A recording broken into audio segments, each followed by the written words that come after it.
नमस्कार दोस्तों, मैं सोना दादी स्वागत करती हूँ आपका जनरल स्टडी क्लासेस पे। हमने जनरल साइंस सब्जेक्ट यानी सामान्य विज्ञान का कोर्स कर लिया है। आरपीसी फर्स्ट ग्रेड स्कूल किया था और जो पेपर 1 का पार्ट है सामान्य विज्ञान, उसका कोर्स हमने कंप्लीट कर लिया है। कोर्स डे 1 से डे 24 तक की क्लासों में परफेक्टली अरेंज मेरे चैनल पे अवेलेबल है। उसकी एक प्लेलिस्ट बनी हुई है, तो अगर आप नए हैं तो चैनल सब्सक्राइब कर लीजिए और जाके वहाँ कोर्स देख सकते हैं। ठीक है, अब हम कर रहे हैं एमसीक्यूज की प्रैक्टिस। तो देखिए, एमसीक्यूज की प्रैक्टिस करना यानी क्वेश्चंस की प्रैक्टिस करना किसी भी सब्जेक्ट के लिए, नॉट ओनली जनरल साइंस, बहुत इंपॉर्टेंट है। थ्योरी के साथ आप एक थ्योरी करें क्लास, फिर आप उसकी एमसीक्यूज की प्रैक्टिस करें। उससे बेस्ट स्ट्रेटेजी कुछ नहीं होती एग्जाम क्रैक करने की। जितनी आप क्वेश्चन की प्रैक्टिस करेंगे आपको रियलाइज होगा आपको याद कितना है। सेकंड, आप क्वेश्चन को कैसे अटेंड कर रहे हो इसका तरीका भी आपको समझ में आएगा। तो मेरे हिसाब से आपको एमसीक्यूज की जो प्रैक्टिस है वो करनी चाहिए, हर सब्जेक्ट के लिए करनी चाहिए। इसीलिए मैं लेकर आई हूँ आपके लिए टॉपिक वाइज एमसीक्यू सीरीज। उसमें हमने 5 टॉपिक के एमसीक्यूज कर लिए हैं और उसकी प्लेलिस्ट भी मैंने बना दी है, जो इस वीडियो के डिस्क्रिप्शन में मैं डाल दूंगी, आप वहां से देख सकते हैं। ठीक है, अब हम कर रहे हैं 6 नंबर टॉपिक, जो है रासायनिक अभिक्रिया और समीकरण। टॉपिक भी मैं उसी सीक्वेंस से ले रही हूँ जिस सीक्वेंस से मैंने थ्योरी क्लासेस डाली है। ठीक है, तो टॉपिक का नाम है हमारा रासायनिक अभिक्रिया और समीकरण यानी केमिकल रिएक्शन एंड इक्वेशन। उसके एमसीक्यूज और पीवाईक्यूज हम कर रहे हैं। देखो, क्वेश्चन नंबर 1 क्या है। क्वेश्चन नंबर 1 है, ये आपको रिएक्शन दी हुई कुछ है ना। इस रिएक्शन में क्या करना है, आपको इसको बैलेंस करना है यानी समीकरण को संतुलित करना है। उसमें आपको एक्स, वाई और जेड के मान निकालने। कहाँ एक्स, ये देखो, ये एक्स है, ये वाई है और ये जेड है। इसके मान हमको निकालने हैं। तो हम क्या करेंगे, सबसे पहले हमें ये पता होना चाहिए रिएक्शन में कि रिएक्शन के इस तरफ यानी इस एरो के इस तरफ जो है उसको हम कहते हैं अभिकारक, इंग्लिश में हम कहते हैं रिएक्टेंट। ठीक है, और इधर इस तरफ जो होते हैं एरो के, ये होते हैं उत्पाद, और ये होते हैं उत्पाद और इंग्लिश में इसको कहते हैं प्रोडक्ट। ठीक है, तो रिएक्टेंट और प्रोडक्ट में जो परमाणुओं की संख्या होती है वो इक्वल होनी चाहिए, समान होनी चाहिए। वही जो समीकरण बैलेंस करना, उसी को कहते हैं हम। तो अब देखो, यहाँ पर सबसे पहले बैलेंस करने का तरीका सबसे अच्छा यही होता है। जरूरी नहीं वो आप फॉलो करो, बट अच्छा तरीका ये कि सबसे ज्यादा परमाणु जो है, जैसे ऑक्सीजन 2 परमाणु इसमें ना, 2 तो एक तरह से अणु हो गया, तो ये 2 परमाणु यहाँ पर, बाकी सब इधर एक एक है। तो हम ऑक्सीजन को सबसे पहले बैलेंस करते हैं। तो यहाँ ऑक्सीजन कितने हैं, 2। ये है ऑक्सीजन O2, ये कितने हैं, 2। तो अब देखो, इधर ऑक्सीजन इसमें नहीं है, इसमें है, इसमें नहीं, तो इसमें है। और ये सिंगल ऑक्सीजन है, इधर यहाँ सिंगल है। तो इसको भी मैं क्या करूंगी, यहाँ पे 2 बनाऊंगी ये, तो यहाँ इसके आगे मैं क्या लगाऊंगी, 2 लगाऊंगी। अब ये 2 ओनली ऑक्सीजन के आगे, यहाँ 2 ऐसे नहीं लिखा जाता है। ये टोटल जो H2O लिखा है ना, उसके आगे ये 2 लिखा जाएगा यहाँ, यानी ये Y की वैल्यू एक तरह से 2 हो गई। तो Y की वैल्यू हमको मिल गई, कितनी है, 2 यहाँ। अब देखो यहाँ पर, अगर Y की वैल्यू यहाँ पे 2 लिखी, तो जो H2 है, जो इसके आगे हमने लिखा है H2O, तो ऑक्सीजन तो 2 हो गए, पर हाइड्रोजन तो ऑलरेडी 2 थे और वो डबल हो गए, 2 गुना 2 दूनी 4 हो गए। हाइड्रोजन कितने हो गए, 4।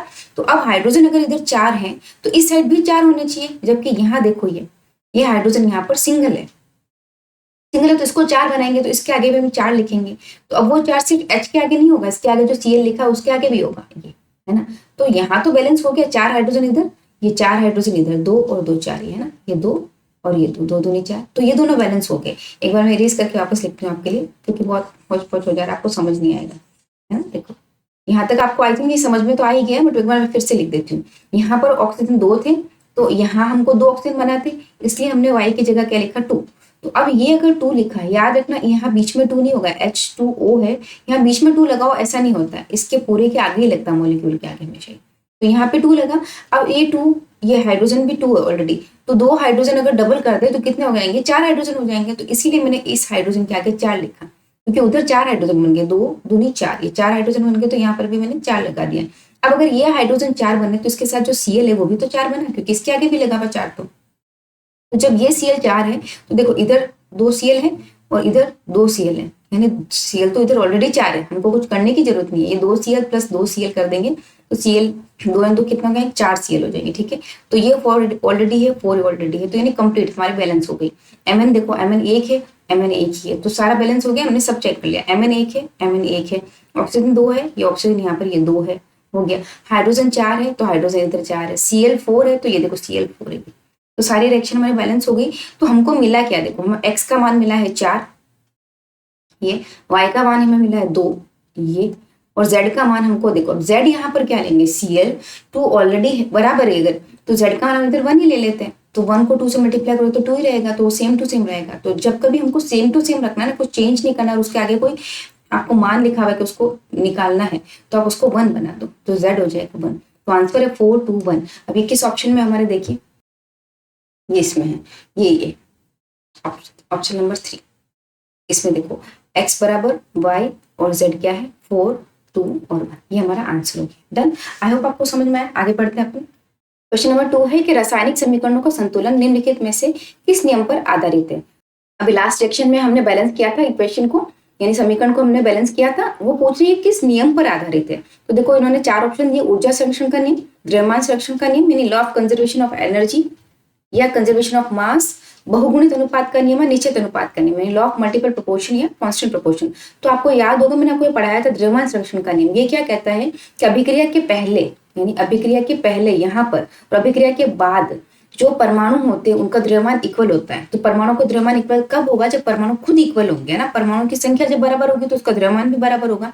तो ये जो समीकरण को हम बैलेंस कर रहे हैं वो किसके आधार पर कर रहे हैं, समीकरणों का संतुलन हो रहा है वो इस नियम के आधार पर हो रहा है। यानी हम परमाणु को बैलेंस कर रहे हैं तो उसका द्रव्यमान भी ऑटोमेटिक बैलेंस हो जाता है। ठीक है, तो चलते हैं आगे। क्वेश्चन नंबर 3, निम्नलिखित में से कौन सा रासायनिक अभिक्रिया का संकेत है, सिग्नल है, इंडिकेटर, कौन इनमें से कौन सा ऑप्शन इंडिकेट कर रहा है कि रासायनिक अभिक्रिया हुई है।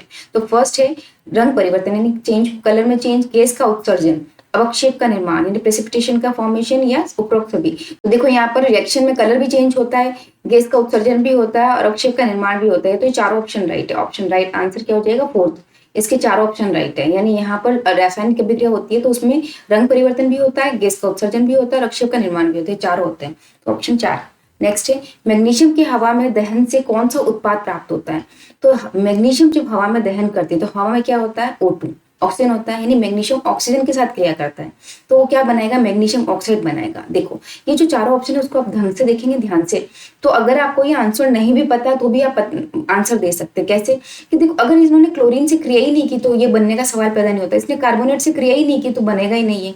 OH कब लगता है, जब ये जल से क्रिया करता है। जब कोई भी प्रोडक्ट कोई भी रिएक्टेंट होता है यानी अभिकारक होता है वो जल से क्रिया करता है तो OH लगता है वहां पर। O है, ओनली O लग रहा है देखो इसमें मैग्नीशियम ऑक्साइड में। और आपको पता है कि सूत्र कैसे बन रहा है, Mg2+ है, ऑक्सीजन 2- है, तो ये 2 से 2 कट जाते हैं और बनता क्या है, MgO मैग्नीशियम ऑक्साइड। तो याद रखना मैग्नीशियम के हवा में दहन से कौन सा उत्पाद बनता है, मैग्नीशियम ऑक्साइड बनता है। ये क्वेश्चन बहुत रिपीट हुआ क्वेश्चन है, ऐसा नहीं है कि नॉर्मल MCQ में लिया है। ये क्वेश्चन काफी जगह कुछ अच्छे एग्जाम में, अच्छे लेवल के एग्जाम में रिपीट हुआ है। तो अच्छा क्वेश्चन है कि मैग्नीशियम के हवा में दहन से कौन सा उत्पाद बन रहा है, मैग्नीशियम ऑक्साइड बन रहा है। ठीक है, नेक्स्ट चलते हैं।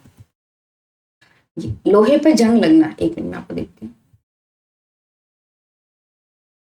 क्वेश्चन नंबर 5 है लोहे पे जंग लगना किस प्रकार की अभिक्रिया है, अपघटन, विस्थापन, ऑक्सीकरण, उदासीनीकरण यानी डिकम्पोजिशन, डिस्प्लेसमेंट, ऑक्सीडेशन या न्यूट्रलाइजेशन। तो लोहे पे जो जंग लगना है वो हमेशा हमेशा ऑक्सीकरण का उदाहरण होता है, क्योंकि जो आयरन होता है वो जल और ऑक्सीजन यानी हवा के साथ, जब हवा के साथ रिएक्ट करता है तो उसमें ऑक्सीजन होती है, करके क्या बनाता है, वो एक कंपोनेंट बनाता है जिसका नाम है फेरिक ऑक्साइड। यहाँ मैंने लिखा है आपको क्या बनाते हैं, फेरिक ऑक्साइड। तो अगर आपको पूछ ले कि लोहे पे जंग लगना जब होता है तो कौन सा कंपोनेंट बनता है, कौन सा केमिकल कंपोनेंट बनता है, कौन सा रासायनिक पदार्थ बनता है, तो याद रखना फेरिक ऑक्साइड बनता है ना।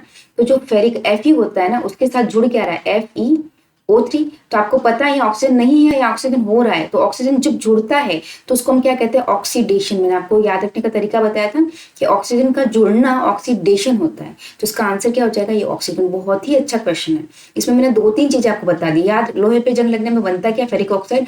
और ये जो रस्ट है एक्चुअली क्या होता है, फेरिक ऑक्साइड नॉर्मल ऑप्शंस कहीं कहीं ये दे देते हैं, पर परफेक्टली करेक्ट आंसर बोला जाए तो इसमें कुछ जल के अणु भी होते हैं। एक्स यानी कुछ अणु है, यहाँ पे लिखा नहीं कितने, H2O जोड़ा, डॉट H2O यानी Fe2O3, ये तो बन ही रहा है, उसके साथ कुछ जल के अणु बन रहे, डॉट एक्स लगाया इन्होंने, H2 यानी एक्स। यहाँ पे नंबर नहीं पता हमको कितने जल के अणु बन रहे हैं, पर कुछ जल के अणु इसमें बनते हैं। तो परफेक्टली आंसर ये अगर दिया हो तो इसको टिक करना, बाकी जनरली आपको ये मिलेगा। ये क्वेश्चन 3-4 तरीके से घुमा के दिया जा सकता है। लोहे पे जंग लगना क्या है, उदाहरण ऑक्सीकरण का उदाहरण। लोहे पे जंग लगने में बनता क्या है, ये बनता है। लोहे पे जंग कब लगती है, किसकी उपस्थिति में, वाटर और क्या होगा, एयर यानी हवा और जल की उपस्थिति में। ये दोनों बहुत जरूरी है। जब हवा और जल साथ, यानी कोई भी लोहे का बर्तन होगा ना वो एयर के कांटेक्ट में आएगा, बट ड्राई है तो जंग नहीं लग सकती, बहुत मुश्किल है। हवा मॉइस्चर, क्योंकि हवा में भी मॉइस्चर होता ही, ऐसा नहीं आप उसमें पानी डालो, हवा में मॉइस्चर होता ही है तो वो वाटर से कांटेक्ट में आता ही एक तरह से, तब उसमें जंग लगती है। ठीक है ना। तो किसकी क्या जो इंपॉर्टेंट चीज है जंग लगने में, एक तो एयर जिसमें ऑक्सीजन होती है, साथ में क्या होता है, वाटर, तब जंग लगती है। और बनता क्या है उसमें, फेरिक ऑक्साइड बनता है। और अगर सही बोला जाए रस्ट का फॉर्मूला क्या है, तो ये वाला रस्ट का फॉर्मूला। ठीक है, डन। आगे चलते हैं। इस एक क्वेश्चन में 3-4 अच्छे क्वेश्चन बन सकते हैं। अब है ये वह अभिक्रिया, क्वेश्चन नंबर 6 है वह अभिक्रिया जिसमें एक तत्व दूसरे तत्व को विस्थापित करता है वह क्या कहलाती है। ये तो मैंने बहुत अच्छे से आपको थ्योरी क्लास में करवाया कि एक तत्व जब दूसरे तत्व को विस्थापित करते हैं तो उसको विस्थापन अभिक्रिया कहते हैं। दो तत्व जब संयोजित होते हैं तो संयोजन है। फिर एक तत्व दो टुकड़ों में बढ़ रहा है वो अपघटन है, और दो तत्व एक दूसरे को विस्थापित करे तो द्विविस्थापन है। तो फिलहाल इसका आंसर क्या है, विस्थापन, डिस्प्लेसमेंट। इसका आंसर क्या है, डिस्प्लेसमेंट। नेक्स्ट चलते हैं। नेक्स्ट क्वेश्चन है क्वेश्चन नंबर 7। ये बोल रहे रिएक्शन दी हुई है, ये किस प्रकार की अभिक्रिया है। तो इसमें उन्होंने टाइप दिए हैं। तो आप देखो CaO है वो H2O से क्रिया करके CaOH होल ट्वाइस बना रहा है। तो आप देखेंगे तो यहाँ पर दो अभिकारक है, यानी रिएक्टेंट दो है और प्रोडक्ट एक बन रहा है, उत्पाद एक बन रहा है। तो जब रिएक्टेंट दो है तो वो जुड़ के उत्पाद बना रहे हैं। तो एक तरह से जुड़ना क्या, कॉम्बिनेशन, कंबाइंड होकर बना रहे हैं। तो उसको क्या कहते हैं, कॉम्बिनेशन रिएक्शन, या संयोजित होकर बना रहे एक दूसरे से, तो उसको कहते हैं संयोजन रिएक्शन। तो इसका आंसर है ये। अब इसमें दो तीन खास चीजें आपको बताती हूँ इस रिएक्शन की। इसमें देखो ये जो CaO है, मैं कैसे यहाँ लिख देती हूँ इस रिएक्शन को एक बार। CaO plus H2O is equal to क्या बना रहा है, CaOH होल ट्वाइस। इसको कहते हैं कैल्शियम ऑक्साइड। ये होता है, आपको याद आया होगा, इसको कहते हैं बिना बुझा हुआ चूना। बिना बुझा हुआ चूना था कैल्शियम ऑक्साइड, उसके ऊपर पानी डाल देते हैं तो कैल्शियम हाइड्रोक्साइड बन जाता है, उसको कहते हैं बुझा हुआ चूना। आपको ये रिएक्शन याद आई होगी, मैंने उसमें बताया भी था थ्योरी क्लास में कि ये रिएक्शन बहुत इंपॉर्टेंट है और खूब पूछी हुई, खूब, मतलब मेरे हिसाब से एग्जामिनर की फेवरेट है ये क्वेश्चन। उसको घुमा घुमा के अलग अलग तरीके से पूछा जाता है। ये जो रिएक्शन है वो दो अभिकारक यानी दो रिएक्टेंट से मिलकर बना रही है, एक उत्पाद बना रही है। तो कौन सी रिएक्शन है, संयोजन रिएक्शन है। फिर ये बुझा चूना है, सॉरी ये बिना बुझा चूना है, उस पर पानी डाल देते हैं एक तरह से, यानी पानी के साथ रिएक्ट करवाते हैं तो ये बुझा चूना बनता है। याद रखने का तरीका था, ठीक है। यानी बिना बुझा चूना जब वाटर से रिएक्ट करता है तो बुझा हुआ चूना बन जाता है। बिना बुझा हुआ चूना कैल्शियम ऑक्साइड, और इसके साथ OH, देखो वाटर, मैंने कहा ना जब वाटर से रिएक्ट करता है तो OH जुड़ता है हमेशा। ये कैल्शियम हाइड्रोक्साइड, इसको कहते हैं बुझा हुआ चूना। अब यहाँ मैं इसलिए नहीं लिख रही हूँ क्योंकि एक क्वेश्चन आगे आएगा जिसमें मैंने आपको नोट करके इसमें लिखवा दिए सबके नाम, ठीक है। तो फिलहाल इसका आंसर क्या हो जाएगा, संयोजन अभिक्रिया। नेक्स्ट चलते हैं। ऊष्मा का उत्सर्जन करने वाली अभिक्रिया क्या कहलाती है। तो मैंने आपको दो तरह की अभिक्रिया बताई थी, ये ऊष्मा शोषी और ऊष्मा सेपी। अब ये बोल रहा है ऊष्मा का उत्सर्जन यानी एग्जिट हो रही है ऊष्मा, मैंने याद रखने का तरीका बताया था, एग्जिट हो रही है इसलिए इसको कहते हैं एक्सोथर्मिक। ये उसका आंसर क्या हो जाएगा ये। और हिंदी वाले अगर याद करना चाहे तो ऊष्मा शोषी यानी ऊष्मा शोषित कर, शोषण कर यानी ले रहे हैं, उसका जस्ट अपोजिट होता है दे, ऊष्मा देते हैं मतलब ऊष्मा शेपी है। ये याद रखने का तरीका है। इंग्लिश मीडियम वाले याद करें तो ऐसे करिए कि ऊष्मा एग्जिट हो रही है, एनर्जी अगर एग्जिट हो रही है, हीट एग्जिट हो रही है तो क्या है वो एक्सोथर्मिक है, और अगर अंदर ले रहे हैं इनसाइड आ रहा है तो एंडोथर्मिक है ये, ठीक है। नेक्स्ट चलते हैं अपन। निम्न में से कौन सी अपघटन अभिक्रिया है। तो देखो अपघटन अभिक्रिया जस्ट संयोजन की अपोजिट होती है। संयोजन अभिक्रिया में क्या होता है, ये दो जैसे है ना, दो ये अभिकारक होते हैं, रिएक्टेंट होते हैं, वो एक उत्पाद बनाते हैं।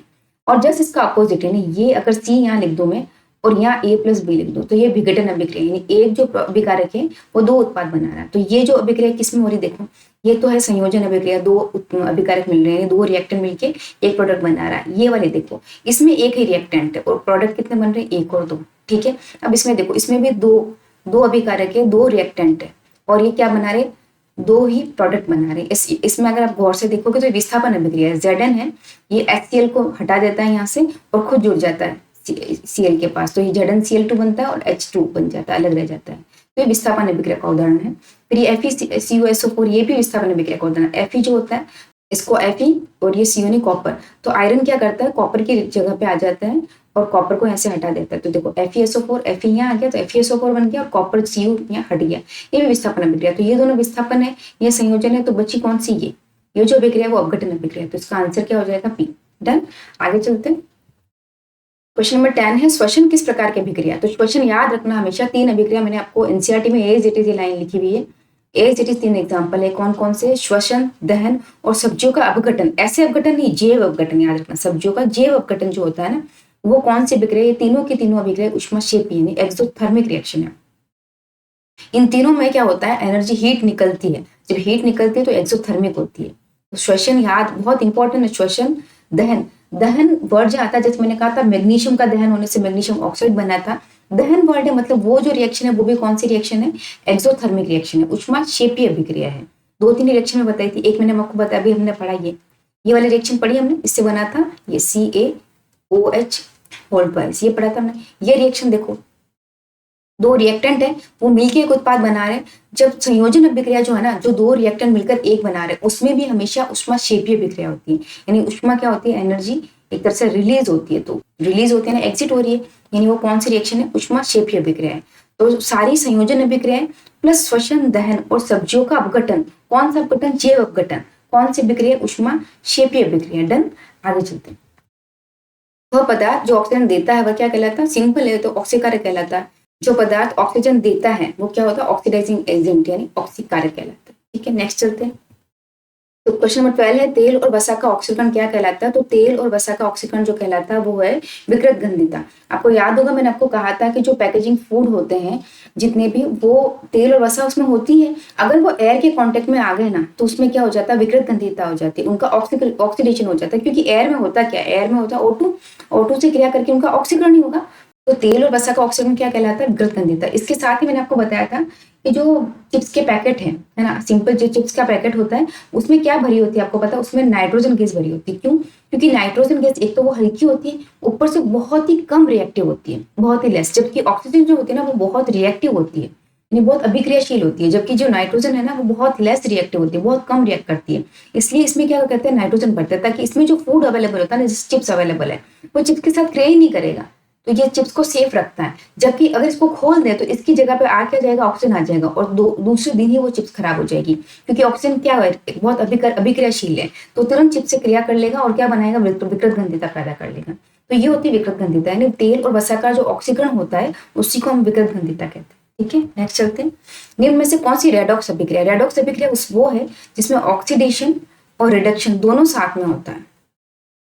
और क्या होता है, रिडक्शन, ये क्या होता है, दोनों साथ में होता है। तो रिडक्शन, ऑक्सीडेशन यानी ऑक्सीकरण, और इसको कहते हैं अपचयन। हिंदी पे लिख देती हूँ, चलिए, ऑक्सीकरण और इसको कहते हैं अपन अपचयन।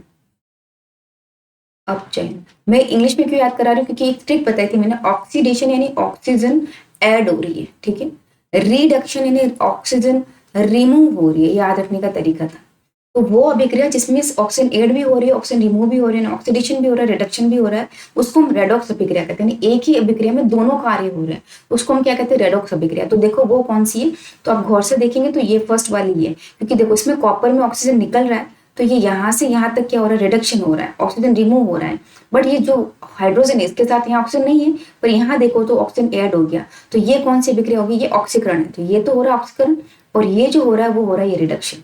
तो कॉपर ऑक्साइड से कॉपर का बनना एक तरह से रिडक्शन है, क्योंकि ऑक्सीजन रिमूव हो गई है, क्योंकि हाइड्रोजन में ऑक्सीजन ऐड हो गई, तो ये ऑक्सीकरण है।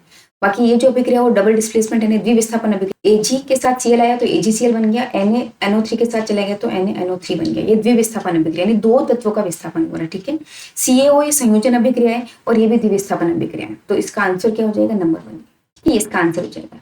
अब देखो ये वाली जो संयोजन अभिक्रिया, इसमें खूब सारे क्वेश्चन पूछे जाते हैं, तो इसको ध्यान में रखना आप, बाकी आंसर इसका ये है। चलते हैं। क्वेश्चन नंबर 14 क्या है, क्वेश्चन नंबर 14 है, निम्न में से कौन सी द्विविस्थापन अभिक्रिया, मैंने आपको बताया था द्विविस्थापन अभिक्रिया क्या है, जिसमें दो तत्वों का विस्थापन होता है एक साथ।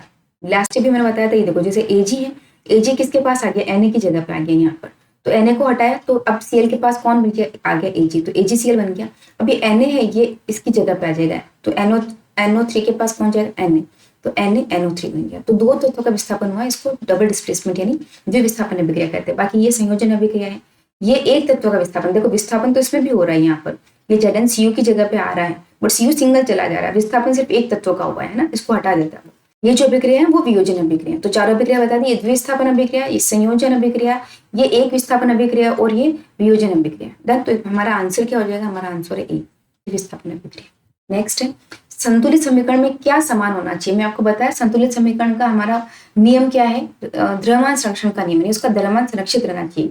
द्रव्यमान तभी संरक्षित रहेगा जब परमाणुओं की संख्या यानी एटम्स की जो संख्या होगी वो समान होगी दोनों तरफ। तो अभी जो रिएक्शन है ये वाली, इधर रिएक्टेंट होता है, इधर प्रोडक्ट होता है, तो जो अभिकारक है, इधर अभिकारक इधर उत्पाद, अभिकारकों की और उत्पादों की संख्या जो होती है परमाणुओं की वो समान होनी चाहिए। तो इसका आंसर क्या हो जाएगा, परमाणु की संख्या, जब वो समान होगी तो द्रव्यमान ऑटोमेटिक समान हो जाएगा। क्वेश्चन नंबर 16 है ये, ZnHCl फिर ZnCl2 और H2 ये किस प्रकार की अभिक्रिया है। तो आप देखेंगे तो Zn क्या कर रहा है, Zn H की जगह पे आ जा रहा है और H को यहाँ से हटा दे रहा है, तो Zn H की जगह है तो ZnCl2 बना और H बेचारा एक अकेला जाके बैठ गया। तो रिप्लेसमेंट किसका हुआ, ओनली एक तत्व का हुआ, तो इसको विस्थापन अभिक्रिया है, दो तत्व का नहीं हुआ, याद रखना। अगर H भी Zn के पास कुछ होता वहां चला जाता तो द्विविस्थापन होता है ना, ये एक विस्थापन अभिक्रिया, तो ये विस्थापन अभिक्रिया। डन, नेक्स्ट चलते हैं। निम्न में से कौन सा संक्षारण का उदाहरण है, चांदी का काला पड़ना, लोहे पर जंग लगना, तांबे पर हरी परत, तो उपरोक्त सभी, ये सारे संक्षारण के उदाहरण है। संक्षारण क्या होता है? संक्षारण वो होता है जब कोई धातु यानी कोई मेटल किसी के साथ रिएक्ट करके धीरे धीरे नष्ट होती है। किसी के साथ मतलब नमी के साथ रिएक्ट कर सकती है, एसिड के साथ रिएक्ट कर सकती है, या कोई रासायनिक पदार्थ उसके साथ रिएक्ट करके धीरे धीरे नष्ट होने लगती है, उसको हम क्या कहते हैं? संक्षारण यानी कोरोजन कहते हैं उसको, ठीक है। अब जो चांदी काली पड़ जाती है, लोहे पे जो जंग लगता है, तांबे पे जो हरी परत चढ़ती है, सारी कोरोजन यानी संक्षारण के उदाहरण है। तो इसका आंसर क्या हो जाएगा? ये उपरोक्त सभी, ठीक है। नेक्स्ट चलते हैं। नेक्स्ट क्वेश्चन नंबर 18, बिना बुझा चूना जब जल के साथ अभिक्रिया करता है तो क्या बनाता? मैंने आपको बताया था, ये रिएक्शन मैंने आपको बताई थी क्या? CaO प्लस H2O मैंने बताया था, और आगे बताया था कि CaOH का होल ट्वाइस ये बनता है। ये था क्या था? बिना बुझा चूना, ये था बुझा चूना। अब इसी को मैंने यहाँ पे डिटेल में आपके लिए लिखा है, तो देखिए ये रिएक्शन, ये वाली, ये मैंने आपको बताया, ये बना रहा है ये वाला, ठीक है। उसके साथ हीट निकलती है, क्यों निकल रही है? क्योंकि संयोजन अभिक्रिया है। संयोजन अभिक्रिया में हमेशा हीट निकलती है, एक्सोथर्मिक उष्माक्षेपी अभिक्रिया होती है, ठीक है। अब ये जो कैल्शियम कार्बोनेट है ये वाला, इससे क्या बनता है? इसको गर्म करते हैं ना तो बनता है CaO और CO2। ये मैंने इसलिए लिखा है क्योंकि इन तीनों का कंपेरिजन पूछा जाता है, CaCO2 CaCO3 का, CaO का, CaOH होल ट्वाइस का। तो जो कैल्शियम कार्बोनेट है जिसको CaCO3 कहते हैं वो है चूना पत्थर, जो लाइमस्टोन होता है उसको कहते हैं ये वाला। फिर कैल्शियम ऑक्साइड जो है वो बिना बुझा चूना है, और कैल्शियम हाइड्रोक्साइड है वो बुझा चूना है। इंग्लिश में मैंने इसका नाम लिखा है लाइमस्टोन, पिक लाइम और स्लैक लाइम। तो ये सारे के सारे इनके नाम है। इंपॉर्टेंट है ये टेबल, आप इसको ध्यान में रखना, ठीक है, क्योंकि इसमें से क्वेश्चन पूछे जाते हैं। रिएक्शन ध्यान नहीं रखे तो भी चलेगा, कोई इंपॉर्टेंट नहीं, बट ये नाम इंपॉर्टेंट। डन, नेक्स्ट चलते हैं। नेक्स्ट क्वेश्चन है ये क्वेश्चन नंबर 19, इन्होंने एक रिएक्शन दिया, बोला किस प्रकार की अभिक्रिया। तो देखो इसमें आप देखते समझ जाएंगे कि इसका जो अभिकारक रिएक्टेंट है वो एक है ओनली, और कितने सारे उत्पाद बना रहा है। तो नॉर्मल एक तो विघटन अभिक्रिया, अपघटन अभिक्रिया, अपघटन अभिक्रिया को हम विघटन अभिक्रिया भी कह सकते हैं, एक ही बात है, ठीक है। डिकम्पोजिशन इंग्लिश में कहते हैं। तो एक उत्पाद से खूब सारे, एक अभिकारक से खूब सारे उत्पाद बन रहे हैं, तो कौन सी अभिक्रिया? विघटन अभिक्रिया। नेक्स्ट चलते हैं। नेक्स्ट है ये से कर लो,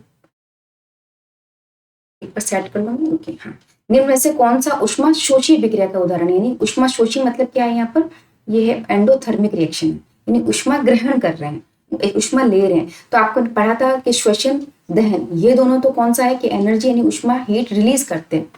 ये उष्मा शेपीय अभिक्रिया, उष्मा शोषी नहीं है, एक्सोथर्मिक है। अब ये जो रिएक्शन है वो देखो, ये कौन सी रिएक्शन है? ये रिएक्शन है वियोजन अपघटन अभिक्रिया, अपघटन अभिक्रिया या वियोजन अभिक्रिया या विघटन, कुछ भी कह सकते हो मैं उसको, ठीक है। नहीं तोड़ रहा, आपको मिला के आपको ये पता होना चाहिए।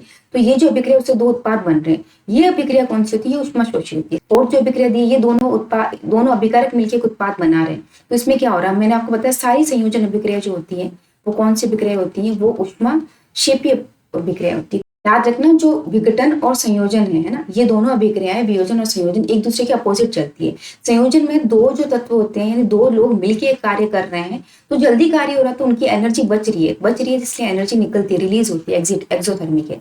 और बेचारा एक आदमी करे तो उसको खूब सारी एनर्जी चाहिए, इसीलिए कौन सी अभिक्रिया होती है? उष्मा शोषी अभिक्रिया होती है। तो ये क्या करती है? ये एनर्जी लेती है, लेने का साइंस तरह होता है, अंदर लेती है। तो ये उष्मा शोषी अभिक्रिया। तो इसका आंसर क्या हो जाएगा? 3। बाकी जो तीनों की तीनों है, संयोजन अभिक्रिया, श्वसन और दहन, ये उष्मा शेपी यानी एक्सोथर्मिक रिएक्शन है, एनर्जी रिलीज करती है, देती है, एग्जिट करती है, ठीक। नेक्स्ट चलते हैं। नेक्स्ट क्वेश्चन है ये क्वेश्चन नंबर 24 है, जब कॉपर को सिल्वर नाइट्रेट विलयन में डाला जाता है तो किस प्रकार की अभिक्रिया होती है? ये सेम टू सेम एनसीईआरटी के एग्जांपल से क्वेश्चन लिया हुआ है और सेम क्वेश्चन आया हुआ एग्जाम में, है ना। तो जब कॉपर को सिल्वर नाइट्रेट विलयन में डाला जाता है, उसकी रिएक्शन ये देखिए, जो कॉपर है ये सिल्वर नाइट्रेट है, इस विलयन में डालते हैं तो आपको याद होगा विस्थापन अभिक्रिया का उदाहरण है। सिल्वर को रिप्लेस कर देगा, इसको हटा के खुद आ जाएगा इसकी जगह पर, तो ये खुद आ गया, इसको हटा दिया, तो ये किसका उदाहरण है? विस्थापन अभिक्रिया का उदाहरण है। इसके साथ ही मैं एक चीज बताती हूँ कि ऐसा हुआ क्यों, है ना। कॉपर ने सिल्वर को क्यों हटाया, उसकी जगह क्यों आया? क्योंकि जो कॉपर है, कॉपर ज्यादा क्रियाशील है, ज्यादा रिएक्टिव है, किससे? सिल्वर से। तो एक क्वेश्चन बहुत एक अच्छे एग्जाम में आया हुआ है, सामान्य विज्ञान के एग्जाम में आया है, ऐसा नहीं साइंस वाले में आया, कि इसकी जो सीरीज है अभिक्रिया की, यानी रिएक्टिविटी की जो सीरीज है वो क्या है। तो वो क्वेश्चन ये पूछा था, उसकी सीरीज पूछी थी। तो इसका सही आंसर ये है, सबसे ज्यादा रिएक्टिव होता है जिंक, उसके बाद रिएक्टिव होता है आयरन, उसके बाद कॉपर, उसके बाद सिल्वर। ये बहुत इंपॉर्टेंट, हालांकि ये सीरीज जो है रिएक्टिविटी की जो सीरीज है वो कम से कम 10-12 एलिमेंट्स की है, बट यहाँ आपके लिए 4 ही सफिशिएंट है। इन चारों का आप याद रखना, सबसे ज्यादा जिंक रिएक्टिव, उसके बाद आयरन है, फिर कॉपर है, फिर सिल्वर। इसको जिंक कहते हैं, इसको आयरन कहते हैं, इसको कॉपर कहते हैं, एजी यानी सिल्वर होता है। ये सीरीज आप ऐसे याद रखना, क्वेश्चन आए तो रॉन्ग नहीं होना चाहिए, ना। नेक्स्ट चलते हैं। नेक्स्ट क्वेश्चन है ये कि रासायनिक, एक बार मैं इसको थोड़ा सा बड़ा कर दूं, नेक्स्ट क्वेश्चन है रासायनिक समीकरण में AQ का अर्थ यानी ये लिखा है, इसका अर्थ क्या होता है? मैंने आपको बताया था जहां पर AQ होता है उसका मतलब होता है एक्वस सॉल्यूशन। एक्वस सॉल्यूशन को शॉर्ट में AQ लिखते हैं, यहाँ पर AQ लिखते हैं, ठीक है ऐसे।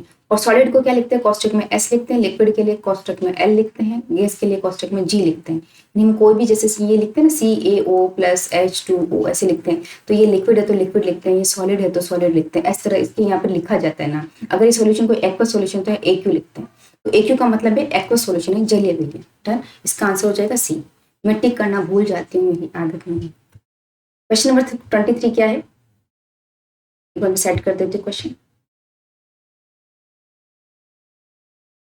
क्वेश्चन नंबर 23 के निम्नलिखित में से कौन सा ऊष्मा शोषी अभिक्रिया का उदाहरण है? अगेन जो ऊष्मा ले रहा है, तो देखो इनमें अगर आपको आंसर नहीं भी पता है ना, तो आप इसमें से ऑड यानी जो सबसे अलग रिएक्शन है वो ढूंढोगे तो भी आपका आंसर निकल जाएगा। इनमें एक ढूंढ लिया, इसमें से कौन सा ऊष्मा शोषी अभिक्रिया का उदाहरण है, यानी एक रिएक्शन हमको ढूंढनी है जो ऊष्मा शोषी, बाकी सारी क्या होगी? ऊष्मा शेपी होगी। तो हमको एक ही ढूंढनी है, तो जो सबसे अलग है वही होगी एक तरह से। तो देखो ये दो अभिकारक और उसका उत्पाद बन रहा है, ये दो अभिकारक इसका उत्पाद बन रहा है, ये दो अभिकारक उसका उत्पाद बन रहा है। यानी सारी रिएक्शंस है वो कौन सी रिएक्शन है? संयोजन अभिक्रिया। और संयोजन अभिक्रिया होती है तो उसमें क्या होता है? एनर्जी जो होती है वो रिलीज होती है, उसमें शेपी अभिक्रिया होती है, एक्सोथर्मिक रिएक्शन होती है, ये वाली वियोजन अभिक्रिया। इसमें क्या होता है? ये ऊष्मा शोषी अभिक्रिया होती है। ये रिएक्शन ये लेगी, क्योंकि एक जना काम कर रहा है तो उसको ज्यादा एनर्जी चाहिए, तो ये क्या है? ऊष्मा, तो ये क्या है? ऊष्मा शोषी रिएक्शन है, यानी एनर्जी लेता है। ऊष्मा शोषी अभिक्रिया इंग्लिश में उसको हम कहते हैं एंडोथर्मिक रिएक्शन। ठीक है, नेक्स्ट चलते हैं। अपना आंसर यहाँ मैं टिक कर देती हूँ, ये आंसर है। मैं जो आपको PDF प्रोवाइड करवाती हूँ उसमें मैं आंसर नहीं लिखती हूँ। क्यों नहीं लिखती हूँ? क्योंकि मैं चाहती हूँ कि आप ये वीडियो देखिए, खुद आंसर टिक करें, और इन फ्यूचर कभी आप वापस प्रैक्टिस के लिए करें तो आंसर नहीं होते तो आप फटाफट उसको टिक कर सकें, इसलिए मैं आंसर नहीं देती उसमें।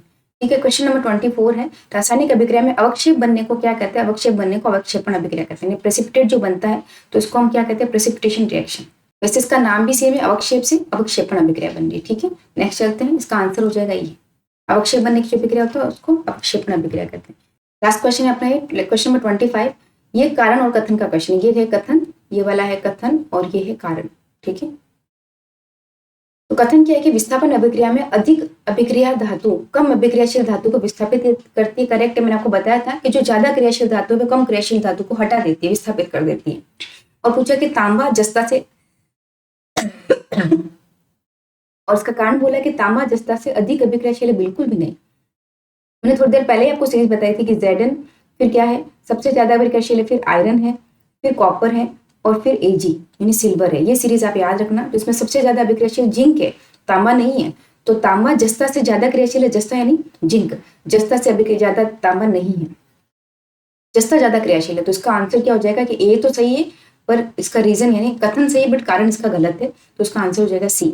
ए सत्य बट आर रॉन्ग, तो इसका आंसर है याद है ना। ये सीरीज थोड़ी सी याद रखना, क्वेश्चन आए हुए भी है इसीलिए मैंने दिया, नहीं थोड़ा ध्यान में रखना क्योंकि क्वेश्चन आए हुए भी है और इन 4 जो एलिमेंट्स है इन्हीं में से ज्यादा पूछे तो मैंने इन्हीं को लिया है, बाकी पूरी सीरीज नहीं ली। ठीक है, तो इसी के साथ हमारे क्वेश्चन खत्म होते हैं। आई होप आपको क्वेश्चन पसंद आए, तो आप एक बार वीडियो को लाइक कर देना और अगर आप नए हैं चैनल पे तो चैनल को सब्सक्राइब कर देना और वीडियो को ज्यादा से ज्यादा शेयर करना ताकि इसको सबका प्रॉफिट मिले। जल्दी मिलते हैं अपने अगले वीडियो के साथ। थैंक यू, तब तक के लिए धन्यवाद, नमस्ते।